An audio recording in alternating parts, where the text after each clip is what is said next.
overnight success is not real, and it's not real. It takes 20 years to It become takes an 20 overnight years to success. become an overnight success.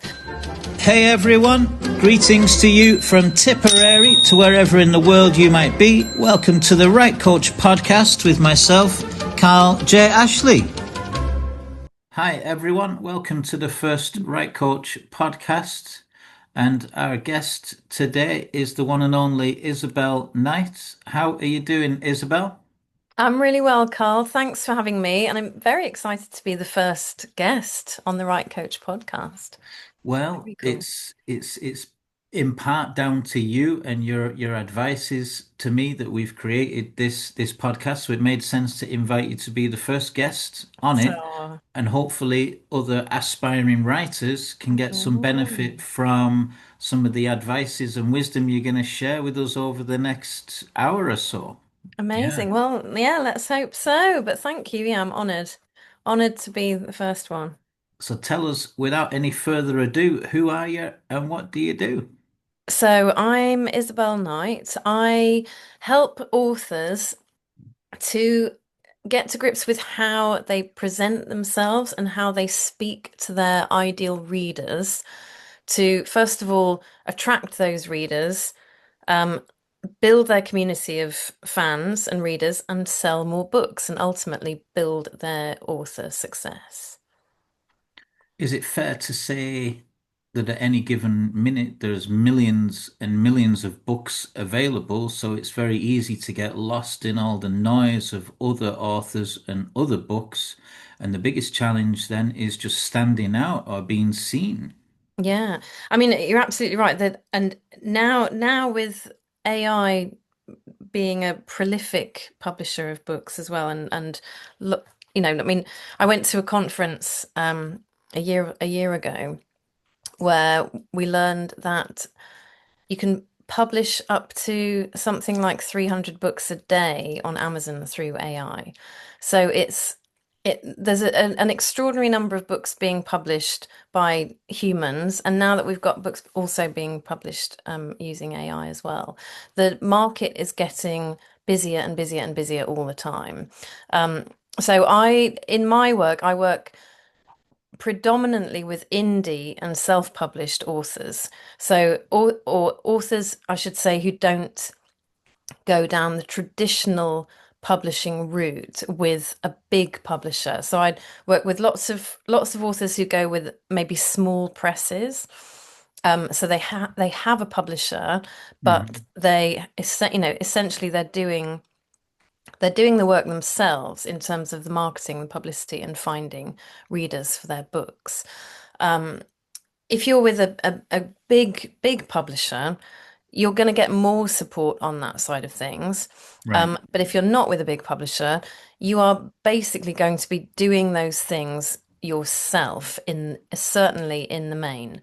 Um, so that includes, having your marketing set up, working out where are you going to do your marketing, working out what marketing you're going to do, what resources you're going to use, how are you going to build your author platform, where are you going to publish your books to make sure that your ideal readers are actually seeing them. So when it comes to, as you know, and as lots of your listeners will know, marketing books feels like a minefield, I think, for people, certainly for people who are approaching this possibly for the first time or with their first few books. So what I'm really doing is helping authors to figure out what makes you unique as an author, and in doing so, giving you the confidence to know how to talk about you and your books in such a way that you don't feel like you're just copying what everyone else is doing, and you're finding the way to make you sound different, even from those other books that you're directly in competition with, or other authors that are in Mm. your genre and maybe have very similar readers to you. So you know from doing this work with me, Carl, that we go way beyond the kind of what genre is it, what are you writing about? And we really go into the why. The thing that sets you apart is the why you are writing what you're writing. So I work with authors really closely to go into the story that brought them to where they are now with the books they have. So what leads you to write what you write? And some people come to me and they say, "Oh, I've got a great story," or maybe they're writing a memoir, maybe they're writing something about their own lives. Yeah. But even people that are writing, they might be writing a non-fiction book on a particular subject, or even fiction, and and especially for those authors, it's very difficult for them to figure out if when I say to them, why do you write what you write? It's really hard to say anything other than because I wanted to, or because because I was inspired to. So digging into somebody's story helps us to get clarity on the motivations and the values that led them to write what they write. Mm. The biggest challenge for anyone, really, I suppose, is going from writing a book and being potentially unknown to then aspiring to obviously being everywhere and being published and like you say, a lot of publishing companies have the infrastructure to help you with that if that's where you're going. But I would have thought, especially before I published my first book that I was writing, say around 2012, I just assumed that nobody knew who I was, so nobody was interested. So the circumstances were such that it made sense for me to self-publish and retain control over pricing and retain control over what was in it. But Mhm. knowing that unless I had huge money to spend on marketing, then, it would be a non-event for people that didn't know me. I might have, friends and family that were kind and that Mm, were interested, and I mm, might sell 100 books. But mm. how do you go from just having a bit of local interest to really catching the fire of the public's imagination? I would have thought is one of the biggest challenges as a writer, Mm, mm. if indeed we all want to be famous and millionaires. Not everybody does, right? But No, certainly not everybody does. And when I use the term author brand, I know certainly when I started helping authors in this way, the words author brand would, I know, scare a lot of people, because a lot of people come and they say, I don't want to be famous. They just want to write, and most authors are writing because they love it and they just want to write, and they don't want to get famous, and they don't want to be having to speak to loads of people. Of course, one or two do want to get there. But as you rightly said, if you want, if with your, if you've written a first book and you want more than just your family and friends to read it and to know about it, we do have to start building a profile for you as an author that is thereby going to sell the books for you. Um, and I always say a book won't sell itself. A book sitting on a shelf, or sitting online or on Amazon, surrounded by millions of other books, is never going to sell itself. A book can't speak. We have to do the speaking for it. And because what sets you apart is that you wrote your book, that makes your book different from everybody else's. Um, so we have to learn how to speak about ourselves as the author in such a way that lets the readers know that we wrote our book for them, and this is why they're going to like it, which is really difficult to do, and especially difficult for authors who say, they don't want to do any marketing, they don't want to build a platform, they don't want to get famous, and they're not looking to make millions. But what mhm. most authors will have in common is that they do want people to read their book. They want their book to be enjoyed. They want it to have impact. They want to reach people with their words. I can honestly say the first three books I published, I didn't really care that much what anybody else thought. I was writing them for my own catharsis and my own self-therapy of just this idea of getting stuff off my chest or sharing what I'd been through and just being a man, being vulnerable, being a man prepared to talk about experiencing addictions, depression, abusive relationships, and this underlying lack of self-love that was at the root of all that, and unlearning that, and then bringing into daily life some kind of practice of self-worth and self-care and self-help and self-love, and then realizing that everybody could do with some of that, right? We're all in this paradigm. We're Mm. all in this human paradigm. We're all being subjected to the same difficulties day in and day out. Some do better than others, and so on. So the first three books were really like therapy, but me fourth book, which I you can't see it because I've got my background on, but Oh, yeah. this guy, I don't know if I can make that visible. Do do I do just do. caught the title then. You'll have to read, you'll have to say the title in full then, because we're only There we catching a bit go. of it. The power of the written word. I wrote this book specifically with in mind the reader and what they might experience or encounter once they start to write or journal and start turning that into the story of their own journey. Because what was coming up through a lot of the work I was doing with my right coach clients was recurring themes like self-sabotage, imposter syndrome, um, it's strange how the subconscious can work against us if we don't take steps to consciously program the way we think and our actions and our thoughts, our words, our deeds, and our behaviors.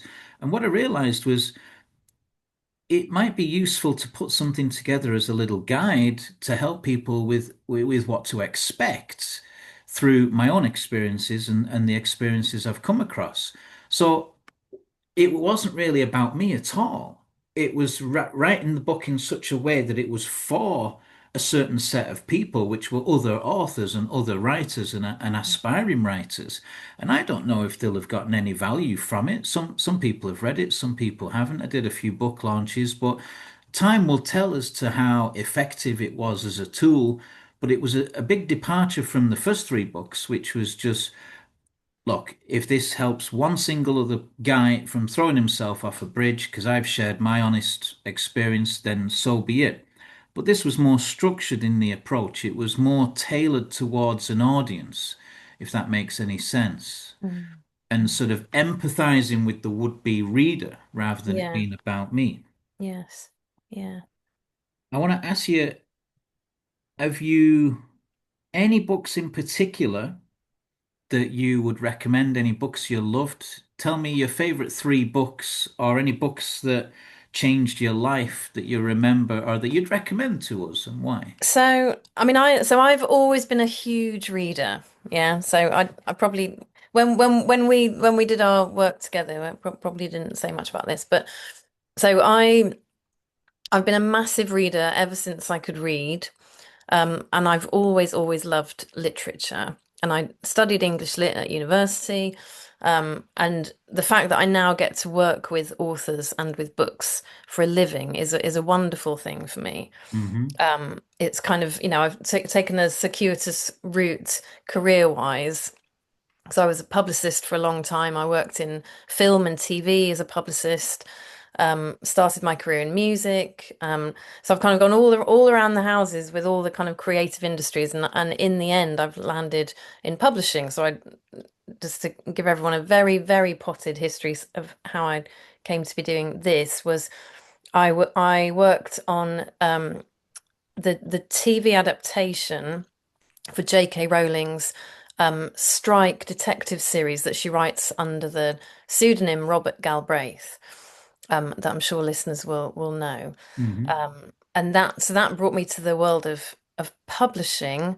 And then it was as with all of the best things in life, they never happen by design. They always sort of feel like they're happening by accident.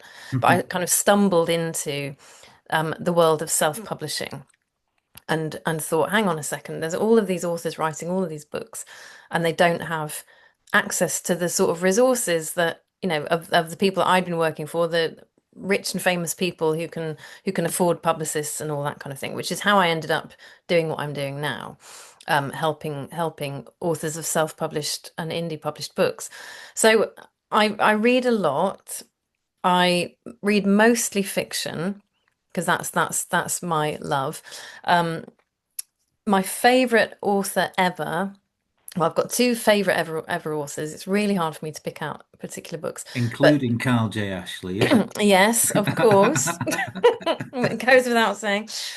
So my two very favorite authors. So one is Margaret Atwood, who's been in the news a lot lately because she's just brought out her memoir. I think she's 86, um, and she's finally brought out her autobiography. Um, and the other one is Jane Austen, um, possibly predictably. So those are my two very favorite authors. Um, but I also there's one book, one now I'm gonna forget her name, which I'm gonna look it up. But there's a couple of business books because obviously I you run your own business, don't you? I run my own business. I have a Um, full-time day job and run two other businesses. two other businesses. Yeah, but So it's Margaret Atwood. That's an interesting one because she rings a mm, bell from a podcast we did with Jan. Jan Tetero is a friend of ours that's a Kerry-based druid who's going to be part of our ancient spiritual tours. And he was oh. talking about Margaret Atwood, I think, books that he read in the 80s and the 90s that were connected with the sort of the Arthurian legends or going back to a time. Am I backing up the wrong tree or is the No, I mean she's written across lots and lots of different genres, so okay? this is perfectly possible. Yeah, Yeah. yeah. So she most famously she wrote The Handmaid's Tale, Okay. which was adapted by Channel 4 for the big TV production. So I first read that. So which is a dystopian fictionalization of the future, which has become. She wrote it in 1994. And I read it then and when I was a teenager, and it left a huge impression on me. And I was in the kind of infancy of becoming a feminist and having those kinds of values and politics. So that writing really fed into my kind of teenage passion at the time. But that book has now had a resurgence kind of 30 years later. It was really became really popular because everyone thinks that she's got this prophetic ability to kind of foretell the future because so many things that happen in that book seem to be playing out now in certainly in US politics. So that's Mm. so but she's I mean she's a really interesting author. She writes across so many genres. Um, but yeah, so if you don't know her and if you're listening and you don't know her, then go and look her up. Um, Did she do Oric and Crake or yes, something? that's right. I That's think right. that's where I heard about it. Yeah. Mm. Oryx and Crake. Yeah. Um, now there's another book that I wanted to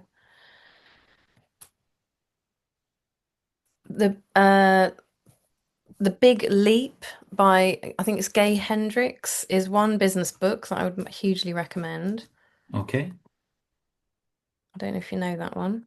No, we're here Um, to learn. Every day is a school day, Isabel. yeah. So that's a very good business book. So yeah, when it comes to non-fiction, over the last few years, I've been reading quite a few books on business. Yeah, Cool. So Jane Austen, was that her real name or was that a pen name? that was her real name. Yeah, because she didn't become famous until largely until after her death, Yes. as with so many of the great late authors. Um, yeah, I mean she did get published in her lifetime. She certainly had some success in her lifetime. Um, but it wasn't a time where women were meant to be writers and authors. And that was, if memory serves, Sense and Sensibility and Pride and Yeah, Prejudice Pride and and Prejudice and Emma, and so the books that most people now have heard of or they've seen film adaptations of or that but people are still reading them and still. so what about those books captured your imagination? What really So that spoke with to that, and you?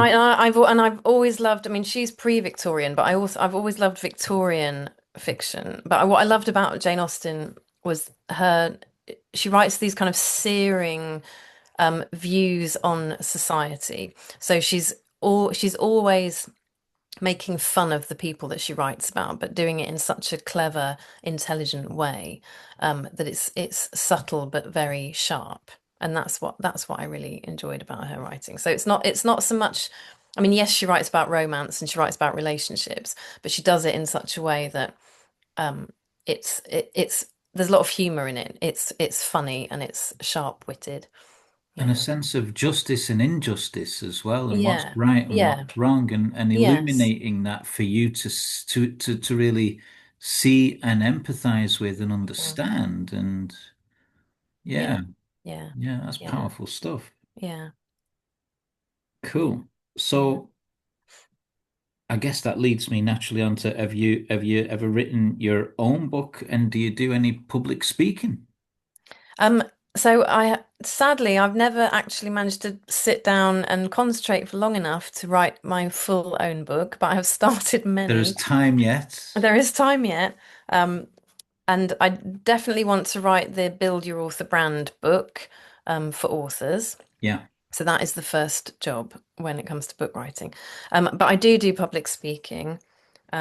And I do speak at conferences, and I recently spoke at the Author Nation conference in Las Vegas for the second year in a row, in November, which was very cool and very exciting. So recommend it to anyone listening. It's for all indie authors, and the authors come from all over the world and congregate in Las Vegas, which is a crazy place to have a conference. Some might argue it's not the place to bring a load of authors for a conference, but anyway, but it's a lot of Whose fun. idea was it to go to Vegas, Isabel?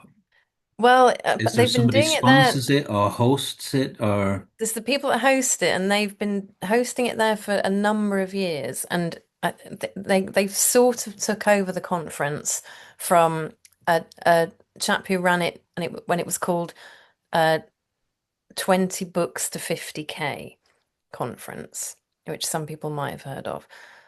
And it's now called Author Nation.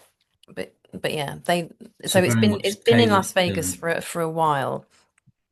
Which yeah, sounds amazing. yeah, it is. It goes on for so I was there for 5 days. So the author conference goes on for 5 days. Then they have a readers conference. So authors get a chance to have a stand, a table, and sell their books to readers. So the whole thing is about 10 days long. And it's yeah, it's a great place for networking, great place for meeting like-minded Sounds like it, yeah. people. Yeah, Yeah. yeah. And so do you get invited or do you pay to join as a writer, as an author? I could rock up with my pull-up banners and a few copies of The Power of the Written Word, and they'd say, Absolutely. well, who are you? What's this guy doing here? Like, do you get an invitation So or what? I mean, I recommend you going, Carl. Next year, look into it. So you can. One thing I did was take part in the Exhibitors Day or Vendors Day, but you could do this as Right Coach Island and obviously have your books on the stand as well. So you pay to do that. You pay for a table. As a speaker, you can apply to be a speaker, and then you're essentially invited.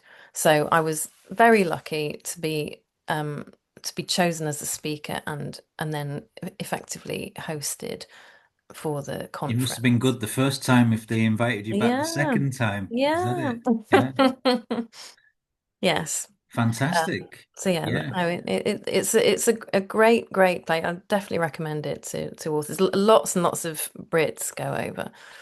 Um, We've been invited to yeah. Lake Tahoe by my cousin who lives in Ooh. California. Mm. So I think geographically, obviously, there's still a couple of 100 miles involved, but given Yeah. the size and geography of America, Lake Tahoe and Las Vegas are not too far away. No, no, not too far. Yeah, combine the trip. I went to the Grand Canyon last year when I went, which was amazing. Sedona, Yeah.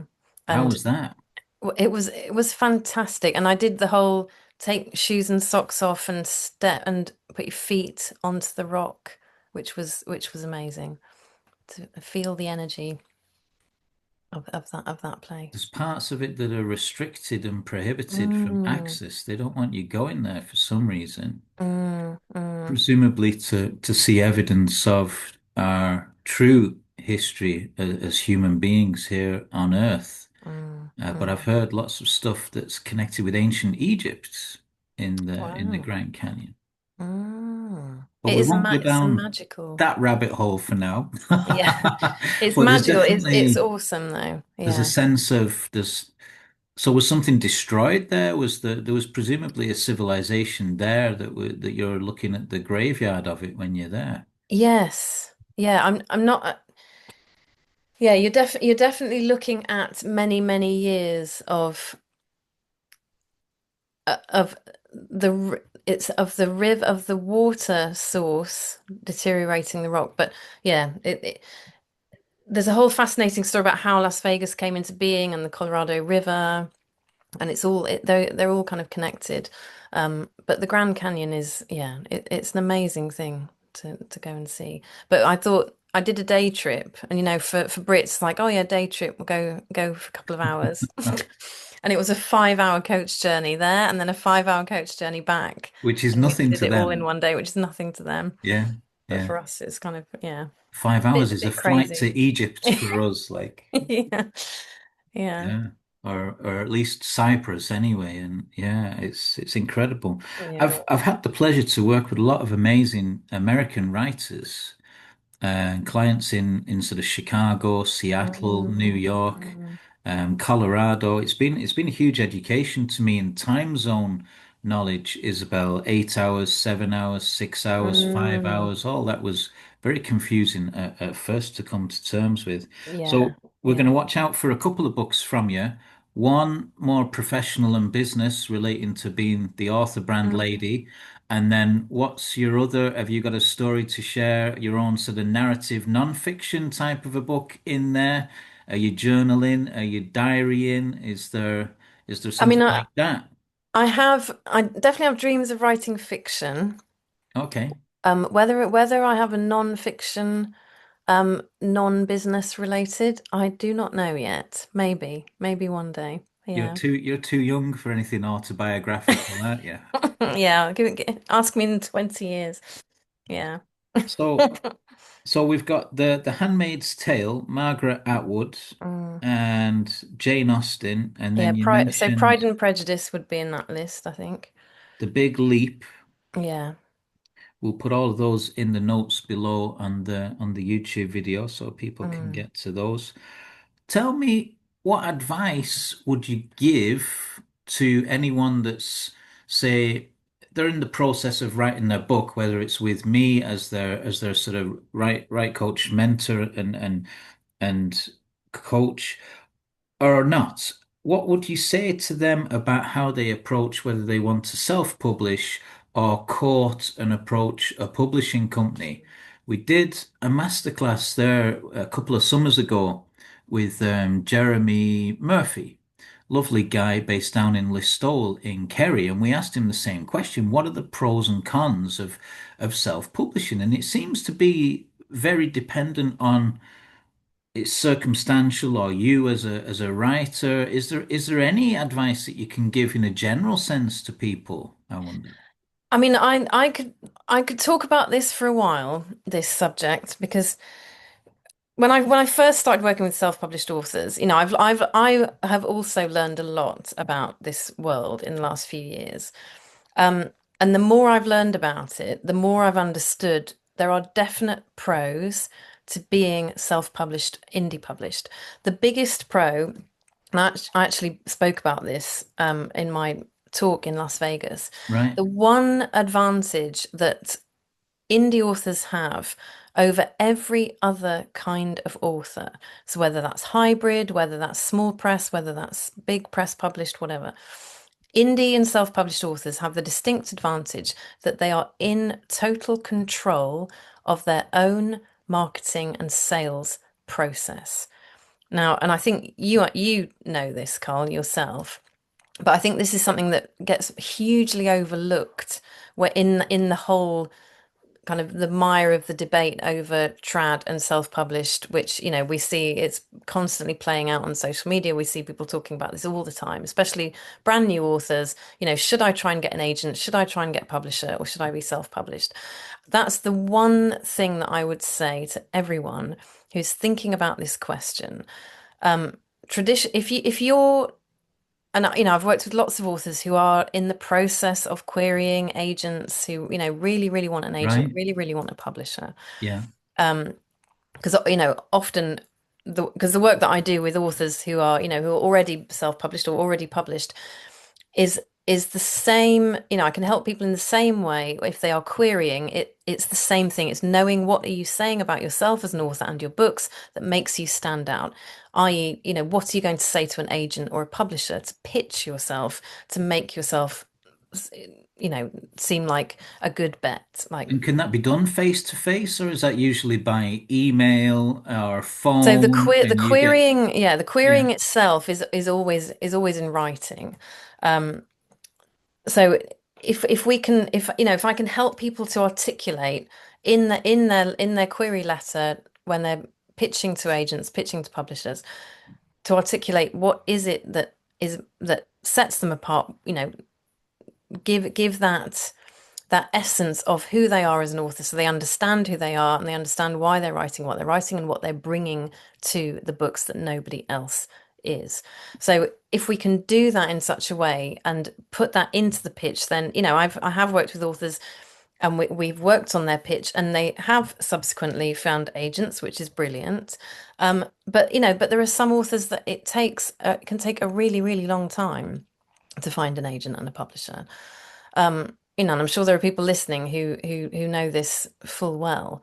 But in terms of the pros and cons of trad and self-publishing, as I said at the beginning of our chat, unless you are with a big publisher, like we're talking, a big five or one of their subsidiaries, you are going to be looking after your own marketing and publicity and selling your, effectively the selling of your books, not the mechanics of it, as in getting it into the bookshops. The publisher should look after that for you or should organize your online book sales.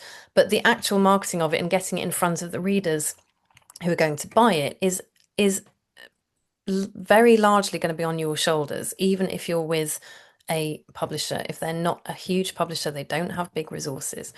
So as a self or indie published author, you have total control over those things. You can see exactly if I do this bit of marketing or, if I do this bit of press, say I'm interviewed on the radio and then I do a book launch talk and then I write some blogs and then somebody interviews me for their article or somebody includes me in their newsletter. So you've done all this activity and you're running your social media accounts, you're making sure you're posting up to your book launch, etc. You can then see exactly what effect all of that activity is having on your book sales directly. So this is the one huge advantage that you have. A traditionally published author doesn't get the same view over their own sales in the same way because they're not managing their own sales in the same way. Mm. Yeah. I looked at it fairly simply from the point of view that, all right, I might be writing a book for the first time, and I'm a newly sort Mm. of on the scene author, if you like. But again, nobody knows who I am. But then I'm drawing on 20 odd years of sales and marketing experience, and I know that to the publishing company, I'm a commodity. If they don't see the value or the benefit in being able to make a profit from my work, why are they going to be interested? So I need to have a saleable value or a saleable product. And if I'm not known, nobody's heard of me, and I don't have a huge following on social media, how are they going to then market that to the point where that is going to be profitable for them? So I just defaulted to this idea that I'm going to self-publish to retain control of pricing and the content. Mm. And if then, that changes further down the line, so be it. But I think a lot of writers default to the assumption that they're going to find a publishing company and imagine, so you've written your book, you've gone to a publishing company, and then you've got 6 to 12 months of protracted negotiations. Oh, you can't have that in. You've got to take that out. Oh, you can't say that. Can you rewrite this for me? And you're gone nuts by the end of the process of back and forth, and it's very expensive and all the rest of it because you're paying professional fees. And at the end of all that, are you any the wiser from just defaulting to Mhm. self-publishing in the first place? It seems to me like it's dependent on your own resources. Do you have the time and the money as a writer Mhm. to invest in accruing the rejection letters or Yes. the rejection Yes. slips and keep going and keep And keep going. trying? Yeah, Yeah, and you've got to have a huge amount of resilience, of mental, psychological, emotional resilience to keep, like I say, I've worked with writers who've literally been as as authors will say, not my words, in the querying trenches for years. People who are absolutely passionate about it. All they want to do is write. And and for many people, I know, there's a sense of validation that comes with somebody thinks my work is good enough to put their name behind it and to publish it under their imprint. interestingly, that's one of the things that we discuss in The Power of the Written Word, which is Right. once you realize you don't need external validation, that your own approval is enough, especially as men. I'm not sure how it plays out for women, but as a Mm, man, if you yeah. don't let go of the need for approval from others and step into authenticity, you can be stuck in this kind of trap of behavior, from teenagehood. Yeah, that's really fascinating. And yeah, and interestingly, I mean, I hate to say this, but it's male authors I've worked with more who are more intent on getting traditionally published, which is just an interesting by the by. Yeah, compared with the number of female authors I've worked with that has not been it's not been the same Sisters overall are doing overall. it for themselves. Yeah. Yeah. It's really that is a really fascinating little segue. But yeah. But yes, I know that for many people who are looking seeking traditional publishing, it's not actually about they're not even, most authors are not even really thinking about the nuts and bolts of book sales and marketing, are they? When you're It's a first shock writing a to book, them. it's a Yeah, it's shock. like I'm a Yeah. writer. Hang on, what sales you want me Yeah. to? And it's like, well, of course. Yeah. And unlike you who's approached this with a business mind head on, thinking it needs to be something that people can sell. The vast majority of authors, I think, are not approaching it like that. They're not approaching writing like that. They're approaching writing as it's something they want to do because they love it and they're passionate about it. I'm not saying, that if you also think about sales, you're also passionate about the writing, but to have that element It can be a shock for in some there, it writers. can be a real shock. Yeah, they're like I, me, mine, mine, mine, and it doesn't take much for that to unravel because a lot of people are bringing their own family trauma, multi-generational trauma, unhealed family trauma to the table. And when Mm, we're working on anyone's narrative of any story of any, it quickly becomes apparent that we're all mm, carrying a mother wound, a father wound, or something that's connected yes. to. And if we haven't looked at it before, all of a sudden it's there and it's the elephant in the room. And some people are okay, they'll look at it and they'll process it and they'll integrate it and they'll move on. And other people, they just run for the hills. They don't want to see it. They don't want to look Mm, at it. Or in some cases, you can get both. You can get people, "Oh, well, I'll look at that, I'll look at that, until they get to something really uncomfortable, and then it's okay, bye."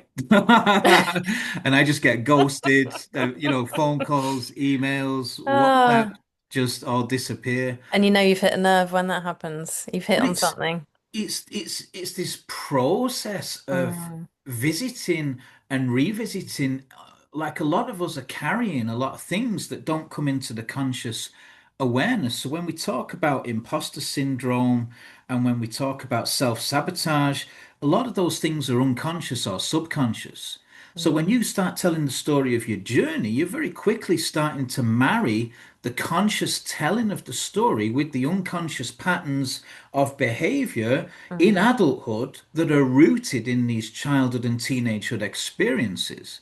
So yes. quite often a session with me can feel more like psychotherapy or life coaching or counseling than actually writing a book. Hmm.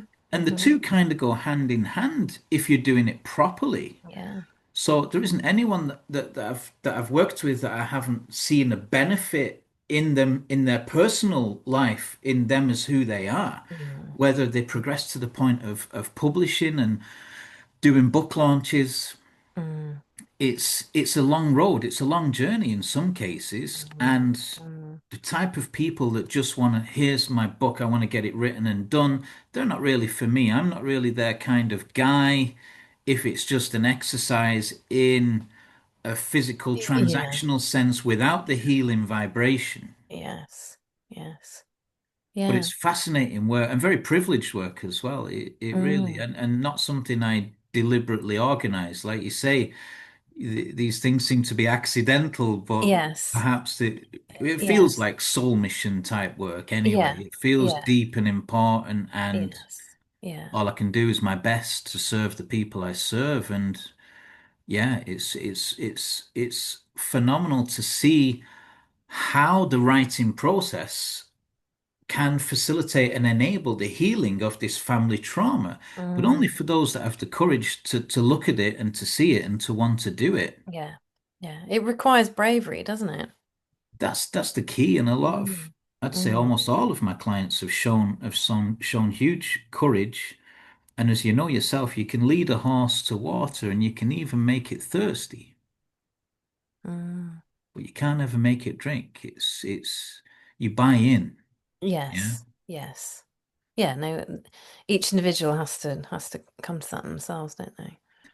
And you can't invalidate someone's trauma. One man's story, another man's one child's cycle to the shops in the rain might be treated with an equal level of personal trauma as somebody that's been raped, abused, foster homes, and you can't say what's on a Mm. level of importance or scale of trauma for people. Everybody's carrying their own, everybody grieves in their own way and carries this stuff into their lives in their own way. So you can't invalidate that. You can only witness it and validate that. Yeah. And that process is hugely enlightening. Yeah. Mm. Yeah, it Yes. really is. Yes. So a lot of people they're coming to the table almost with this default assumption that getting a publishing company is better for them because but if nobody's heard of them and they're not famous, what's in it for the publishing company? Well, they could have an amazing story, right? Surely there's cases where somebody goes from being unknown to being a bestseller. Well, this is one of the biggest myths that Right. that still exists in publishing and still exists in, in the creative industries when someone, I always talk about the fact that overnight success is not real, and it's not real. It takes 20 years to It become takes an 20 overnight years to success. become an overnight success. And as you really Yeah. have rightly articulated, if no one has heard of you and no one knows you, no one's heard of you, the big question that I work with authors to answer is why should they care about your story if they've never heard of you? And it's that, we want to create that emotional engagement, that emotional investment. And in the same way that, you're working with people to uncover their traumas and work through it, and that kind of the marrying of the conscious and the subconscious, as you know from working with me, I'm doing a version of that with authors when we're figuring out why do you write what you write? Because everything that goes into somebody's writing, yes, it comes from the conscious mind or imagination, but those thoughts are coming from somewhere. Everything has a context and are embedded in that person's values, in the way they see the world, in the way they Right. have lived through their childhood. And childhood is such a hugely formative thing for each and every one of us, that it's very hard to extricate our childhood experiences from who we are as adults. And we, you know that. I know that from working with so many authors on their, on their stories behind their stories. Mhm. Um, so this idea that we can, yes, we've got, someone might have an amazing story, and overnight someone says, oh great, that's a fantastic story. It is a pure myth, because everything needs to build from context, and everything needs to be, um every story needs to be taught, needs to be learned by the audience, and we need to give the audience a reason why they're going to love this story. So it's never as simple as, oh, I've written the best book ever. You know, I work with brilliant authors all the time, and who've written fantastic books, and they'll say to me, I know I've written a great book. And I say, of course you have, but nobody else knows that yet, and nobody else can trust that yet, because they don't have any emotional or intellectual investment in what you have written yet. And what we can't do as authors is, shout from the rooftops and get everyone to listen. By the way, I've written the best book you've ever read. Yeah, I've written the best book you've never read, that you've never heard They'll of be like, yet. really? Yeah. You too? Yeah, you too, exactly. So, we have to start from somewhere, which is why that overnight success thing is a very sexy headline, and it sells newspapers, but it's not Yeah, real. I think I'm lucky in the sense that I don't work with vanity projects. I'm only really dealing with people that are coming with a certain degree Yes. of Yeah. authenticity and Yeah. courage. Yeah. If it's an ego stroking exercise, they'll run from me fairly quickly, Mm. I'd Mm. say. Mm. Yeah. Yeah. Couple more questions for you before we run Yes. out of time. I can see the Yeah. time, the hourglass Oh, yeah. evaporating there. You touched upon going to Las Vegas. What has been your favorite trip abroad and why? Um, Was that it, my or was there anything else sticks out in the memory? So I've been really lucky in my career to have done some quite glamorous traveling. As I mentioned, I used to work in film and TV.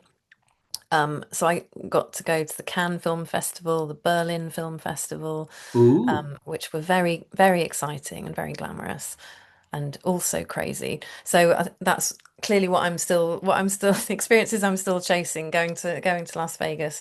But I also, one of my favorite trips that I've taken is also the authors retreat that I've run in Scotland on the banks of Loch Lomond. wow. So I ran it for the last 3 years. Sadly, I don't think I'll be running it next year, but I'm looking at other places to hold retreats. I hope you've But got yeah. Ireland in mind as your Yeah. prospective venues, Yes. and Yeah. we can even talk. I'm Mm, currently looking for venues for like a spring writers retreat, just a mm, weekend somewhere, but nice. nothing as glorious as Loch Lomond, maybe. I Oh don't yeah, it was know. That beautiful. sounds Really fun. beautiful. Yeah, absolutely gorgeous. And the views, the location is amazing. The house we stayed in, and it was just us staying there. So, it's not a hotel, it's a private venue. Um, and yeah, and there's just no one else apart from us and the cows. And the views you get are absolutely stunning. Yeah. But I'm sure we could find somewhere similar in Ireland. I have vague memories of staying on Loch Lomond. There was a wedding there a few years ago, Mm. and I got introduced to square sausages. Did you know that Scottish people have square sausages? Yeah, I did know that. Yeah, it's I couldn't amazing, isn't believe it. it? Yeah. So my sort of next questions are a little bit deeper Mm, in the sense that what has been your biggest challenge in life, or what has been your hardest lesson to learn in life, blimey. and what was it? I don't Yeah. know. Maybe I'm still maybe I've still got to learn it. I don't know. Um, hardest.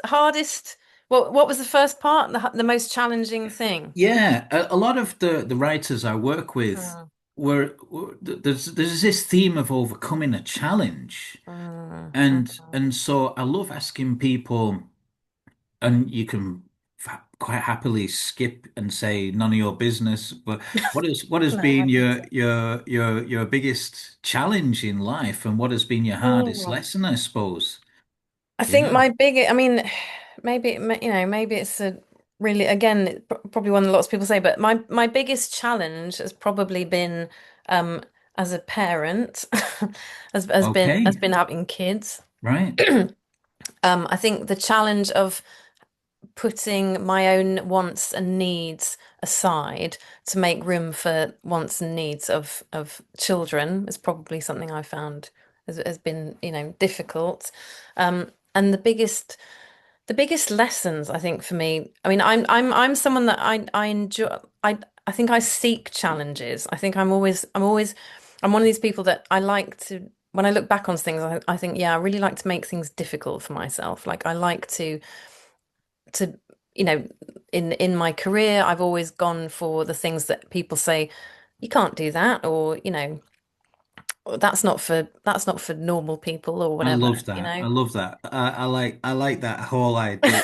Who? You? yeah, Who do you you think what, you are? yeah, You who want to the do who the that? who do you think you are, Yeah. um to go and work with Hollywood actors, and like on the face of it, I've had really like a glamorous and enjoyable career.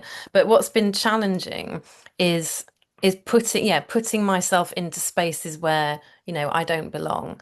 And so Nice. coming into the publishing world, the self-publishing world, I came to self-publishing. Nobody knew me, no one knew who I was. Um, and I've kind of forged my way through and made a name for myself, and part of that has been putting myself into places where I didn't belong. I'm giving you fist bumps Oh, there. I don't know thank if you you. can see them. There's Yeah, I fist bumps can. coming through. We love we Thank love you. these kind of stories of overcoming adversities. So Mm, you mentioned mm, JK Rowling earlier. mm. Was she like the most famous person you've worked with? I think I mean, she probably is in terms of someone that Her story's quite most, incredible, isn't it? yeah, really incredible. So, I mean, in terms of someone who most people in the world would have heard of. But I've worked with some really famous people in film, like Robert De Niro Okay. and um who else have I worked with? Um yeah, some Jude Law, like actors that a lot of people know and a lot of people have heard of. But JK Rowling, I mean, I really, I super admire her for Me being too. a woman at the Yeah. top of publishing. It's no mean And feat she to was have achieved rejected that. so many times Yeah, by anyone that would yeah, logically say, no teenager's going to have the patience to sit and read all of that. yeah, Next, yeah, gone. And then the yeah, next thing, it's hugely successful, and the teenagers can't read enough of it. And so typically you would say it's good advice to yeah. say get that book reduced in size. No teenager's gonna have the patience to read that. And Mm, sure, I love mm, quoting her. She a lovely quote about rock bottom being the most solid foundation from which to build yourself up from. I think she's a great mental health advocate and teacher as mm, well, and thank has you. been wrongly put in the public sort of spotlight recently and made out to be something she's not Mm, by certain people with certain agendas. But yeah, I admire her too, and anyone that has the courage of their convictions.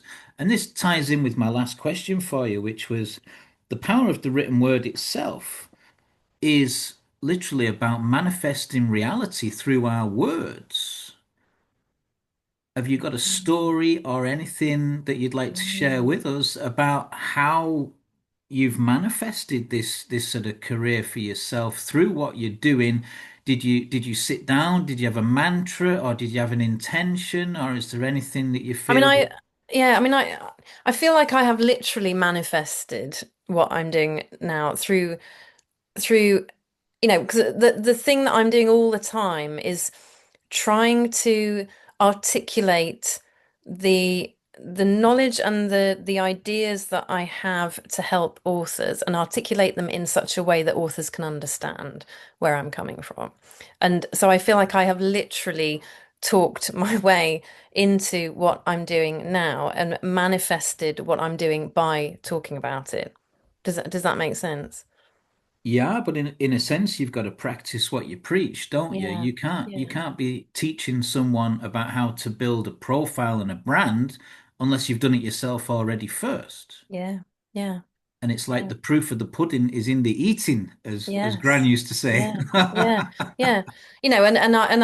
I've come from a world where, I've built profiles on large scales, and now applying those same principles, but doing it in such a way that works, and that people, that self-published authors, indie authors can implement this stuff themselves, whilst also building my own personal brand in a way that I hadn't had to before. Yeah. So yeah, it's the whole, all these things have kind of, manifested and built as I've worked through them. hmm Yeah. Yeah. Mm. So before I let you go, tell me, how can people find you? How can they find out about you? How can they reach out to you for a chat? Yeah, so my website is buildyourauthorbrand.com. Okay. Um, you can follow me on all the social media channels. You can send me a message through the website. You can send me a message through LinkedIn, Facebook, Instagram, Threads, and even TikTok if you want to. Um, You're and dancing with the devil on TikTok, I eh? know, I know, more fool me. I've And heard it could be hugely successful as a channel to reach your audience. So I must admit, I've been reluctant to embrace it myself. Yes, well, yeah, only certain audiences. And you can book a discover call with me if there are any authors listening who think I'd like to know more and would like to know more about how this could Absolutely. work for them. Yeah. They can book a free call to have a chat with me, so that I can find out a bit more about them and they can find out more about me. So we'll put your Yeah. website and your social media links again in the chat Yes, bit under the fantastic. video. Yeah, And amazing. I'd love to invite you back at some stage in the future if you'd like to be. Yeah. And all that remains for me to thank you so much for giving up the time to be our first ever guest on the Right Coach podcast. Oh, well, it's been an absolute pleasure. I've loved it. Thank you so much, Carl. Take care, Isabel, and Thank thank you you. so much.